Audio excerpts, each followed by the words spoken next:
Let's get to Phil's comments on it's early in the investigation, but this we've all seen it. A plane basically flipped over at Toronto Airport. Phil, amazing that there's some injuries, but no loss of life, which is like great news.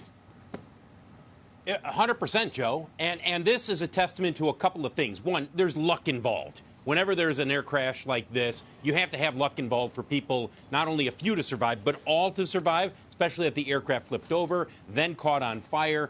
The Canadian Safety Board, which is the counterpart to the NTSB, it is investigating this crash right now because it happened on Canadian soil. But the NTSB and the FAA will be assisting the Canadians in this investigation. No fatalities. Believe it or not, no fatalities. There were 18 injuries. That is a testament to the structure of the aircraft and the fact that the seats now in all airplanes are made to stay attached to the frame of the fuselage much better than they were in the past. You might have had people ejected from seats in the past. Those safety standards have changed over the last 10 to 15 years.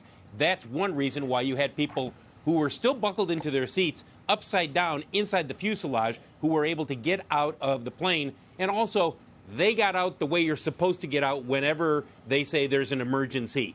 You drop everything, you get out. You don't pick up your briefcase if you have one. You don't search around for your purse.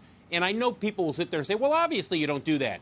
You know how many times, if you look at video of planes that maybe skid off the runway, and it's not a major disaster, but they have to deploy the slides, it's people who are worried about, do I have my backpack? Do I have something else? No, you get out. And so it is remarkable that nobody died in this crash. But again, the Canadian Safety Board, NTSB, FAA, all launching an investigation as to what exactly happened when the plane landed and then obviously flipped over.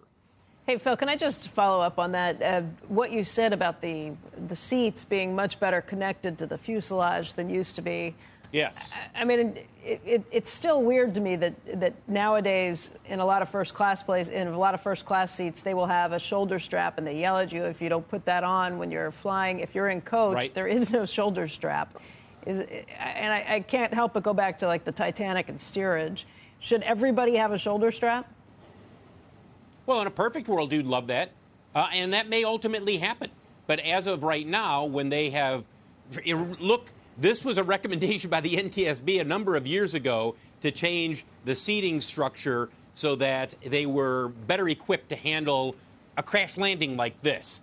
I'm sure they looked at the idea of shoulder straps, and they concluded, look, it's just because weird of that the some cost seats have it in the plane and not everything. Right. I understand what you're saying, Becky, but I mean, this kind of goes back to all things involving safety restraints with all modes of transportation. Should we have safety belts inside school buses? Yeah, we should.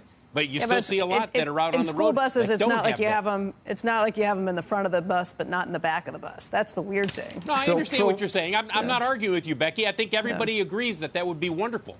And maybe that comes out of this. But the process for changing that will start with the NTSB.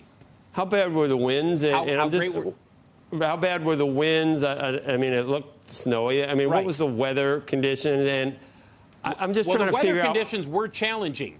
They were challenging, Joe. The crosswind is what they're likely going to be looking at. That's what I mean. Because the crosswind was gusty. It was gusting anywhere. I've seen reports that it was gusting up to 35 or 40 miles per hour. There is a limit for regional jets as to how they can land, how great the crosswinds can be. I'm sure they wouldn't have tried it if the crosswinds were above expectation or above the limit.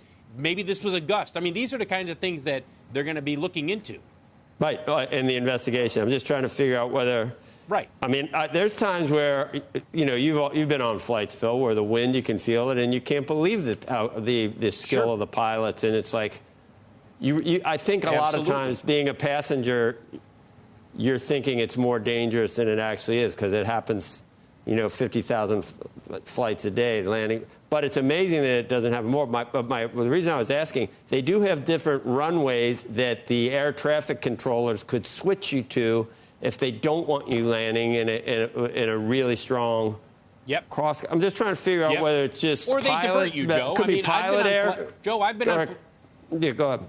Is that a possibility? Pilot error will be looked at.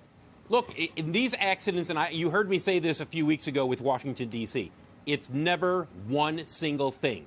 It's usually a series of events triggered by one thing, but then it deals with how did the pilots react? How did they handle it? Did air traffic control give clear instructions? All of these things will be looked into. And look, I've been on flights. I'm sure you guys have been on flights where you're about to land and zzz, you circle around again. Or sometimes I've been about to land and they divert us off to another airport because they can't. And look, they know what the rules are. I will say some of the early stuff I was reading, and this is all very early, suggested that there was a bit of an air bump from a plane that came through right before it. But again, as Phil says, this is going to be investigated, and we will know. It's just going to take some time. Yeah.